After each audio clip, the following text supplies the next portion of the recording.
Hi, I'm John Green. This is Crash Course World History, and today we're talking about one of my least favorite subjects, the end of humanity. Mr. Green, does that mean that you can see the future? If so, how do things work out with Amanda Key? Oh, me from the past. The phrase work out implies that there was a relationship to work out, which there wasn't, and there will never be. However, you do currently know your eventual wife, but I'm not telling you who she is, because if I do, you will screw it up.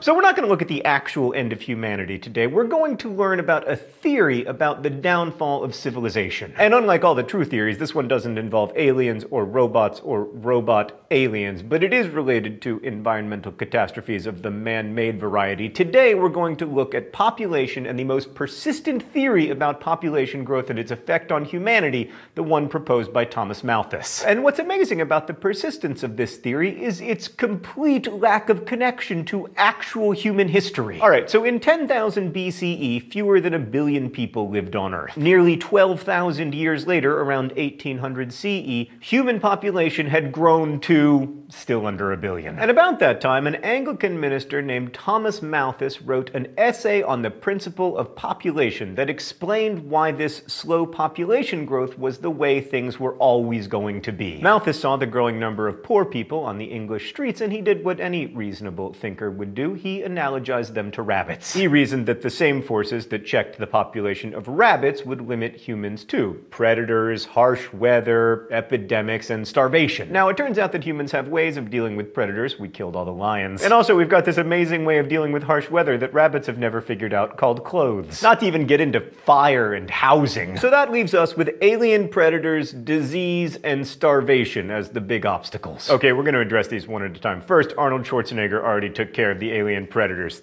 Thank you, Mr. Schwarzenegger. In exchange, we made you governor of California. Then we have disease. So around the time Malthus was writing, disease was becoming less dangerous to human populations. And then there's starvation, right? Well, we've argued in the past that starvation is generally a man-made problem, but to Malthus, it was still a natural disaster. For Malthus, uncontrolled reproduction was the central problem. Remember, he was, coming from the context of rabbits. He explained it through math. Humans could reproduce geometrically, capable of doubling population every 25 years. But land on Earth is finite, and at best it could only be coaxed into producing small arithmetic increases in food. So you've got population growing geometrically, food growing arithmetically, all the people are gonna die. Now, among simpler creatures, the theory went, food shortages caused immediate famine, but humans would continue to eke out ever more desperate lives as increasing demand raised the price of food and clothing and bread and medicine. Powerful individuals and nations would seize the assets of the weak, but even some of the strong would fall victim to hunger and disease. Inevitably, the population would then dip low enough for the land to recover, giving another generation a chance to repeat the same mistakes. Over time, then, human population would remain roughly constant with the natural fertility of the land. Because he was such a fun guy, Malthus called this theory of history the cycle of misery. This essay is one of the most influential pieces of writing in history, along with a handful of other works that established the methods and importance of the modern field of economics. It opened the door to the universe of evolutionary science, and most immediately, Malthusian theory played a devastating role in the Irish potato famine of 1846 to 1851.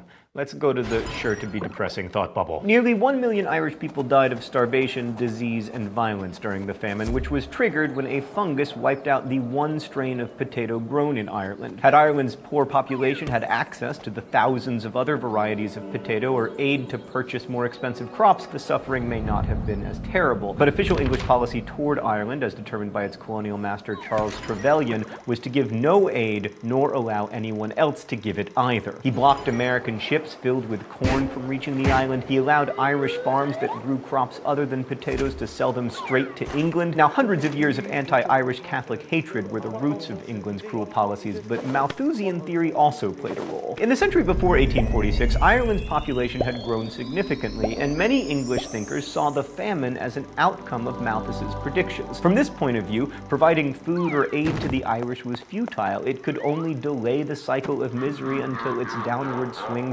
scythe down even more people. Trevelyan thus felt assured of pronouncing that the only remedy for the starving was for them to die and let their corpses serve to remind the survivors not to have sex. Quote, "The judgment of God sent the calamity to teach the Irish a lesson, and that calamity must not be too much mitigated," Trevelyan reassured people upset about the news of starving children. "The real evil with which we have to contend is not the physical evil of the famine, but the moral evil of the selfish, perverse, and turbulent character of the people." Thanks, Thought Bubble. So why did Ireland want independence in the first place? Oh, right, yeah, that. So by 1852, emigration and starvation had shrunk the population of Ireland from about 6.5 million to 4 million. In 2010, the island's population was still lower than at the famine's start, so Malthusian theory seemed to have its airtight proof, right?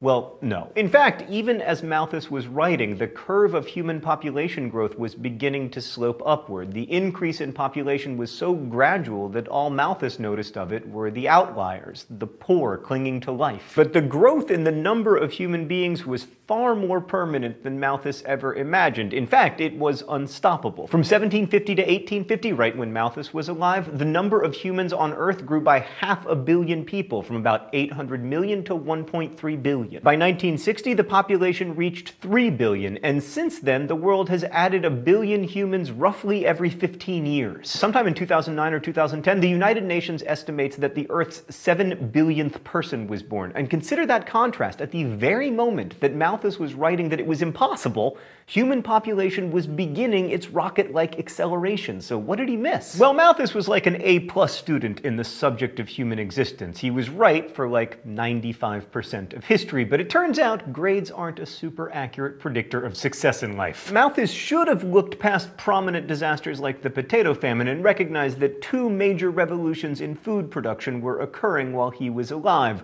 One of the reasons that he struck out so spectacularly is that, like many Western thinkers, he wasn't paying attention to China. So Chinese farmers had altered the land and used a number of inventions like dikes and paddle wheels and bicycle chains to grow rice in man-made paddies. It took a lot of labor, but it paid off, especially when they discovered that by using the entrails and bones of the fish that swam in the water, they could get, fertilizer. And then they could grow 2 rice crops in 1 year. Thus, the secret of China's greatness. Food. And with the benefit of added surplus, fortunate people in China were able to free up their time to study and to invent. Yet, while the birth of this system had begun in the ancient past, additions to it continued throughout Chinese history and progressed straight through the Qing dynasty. But agriculture was also changing in Europe during Malthus's lifetime. Like there's Jethro Tull's seed press, the crop rotation system developed by Charles Turnip Townsend, and animal husbandry practiced by scientific farmers such as Robert Blakewell, who increased the size of his sheep by selective breeding. So it kind of seems impossible that Malthus could have missed this revolution because he could see it from his house in Surrey, England. But from his perspective, that agricultural revolution had the opposite effect of what had happened in China. Like instead of giving people more food and more comfort, it seemed to Malthus that it was driving them to greater misery. That's because for lots of Europeans, the agricultural revolution was largely about evictions. The most important innovation of Europe's agricultural revolution was largely invisible. It was the decision to treat land as private property. So for most Europeans, the concept that individual humans could own,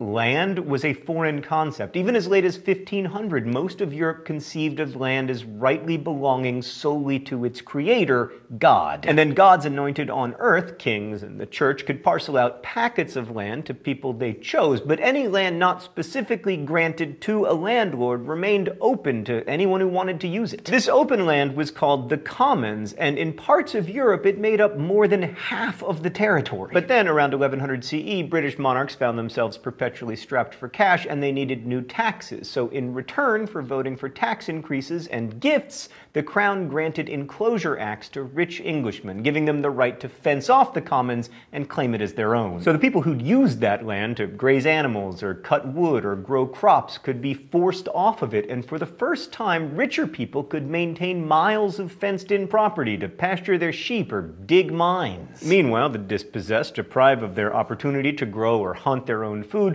turned to beggary and theft, and to London, where they hired out their labor for wages. Wages? That's not how humans should live, having to fill out time cards and punch clocks. Wait, Stan, don't you make wages?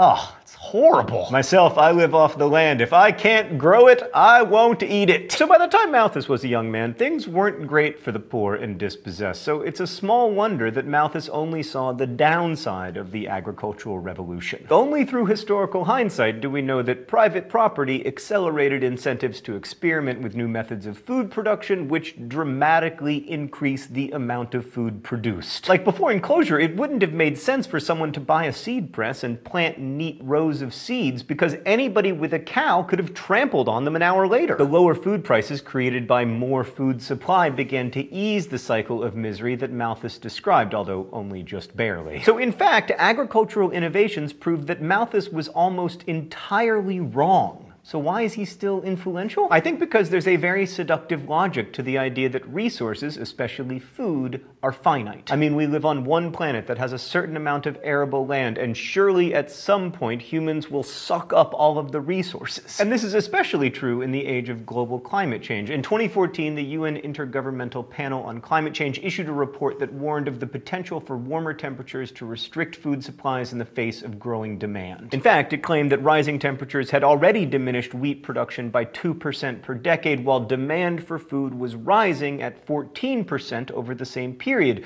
Food prices, which had been declining steadily until 2007, have been volatile since then, sometimes leading to famine, other times to political unrest. And those are real problems that may yet prove disastrous. But other doom and gloom scenarios regarding population and food, most notably the 1968 book The Population Bomb, have proven wrong at least so far. In fact, fewer people will die of starvation this year than died 500 years ago of starvation, even though we have far more people on Earth. And there's still lots of room to improve agricultural yields. But simply knowing that Malthus was wrong isn't as interesting as thinking about why he was wrong. Malthus underestimated how successful we would be at adapting to environmental constraints, and he underestimated the role that technology and innovation could play in creating a world where more humans could live. Now, of course, that hasn't come without its costs, including climate change. And that's why I think Malthus remains so influential. Human existence is not a zero-sum game. It is possible for me to benefit and other people also to benefit. But it's also true that many resources that we imagine as infinite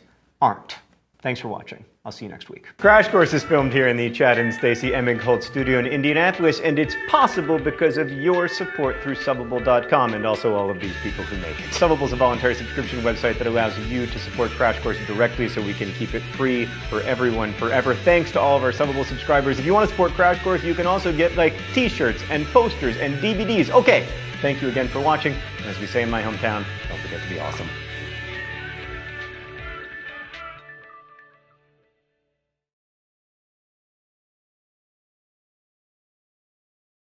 Wrote an essay on the principle of population that explained why this slow population growth was the way things were always going to be. Malthus saw the growing number of poor people on the English streets, and he did what any reasonable thinker would do. He analogized them to rabbits. He reasoned that the same forces that checked the population of rabbits would limit humans. You currently know your eventual wife, but I'm not telling you who she is, because if I do, you will screw it up.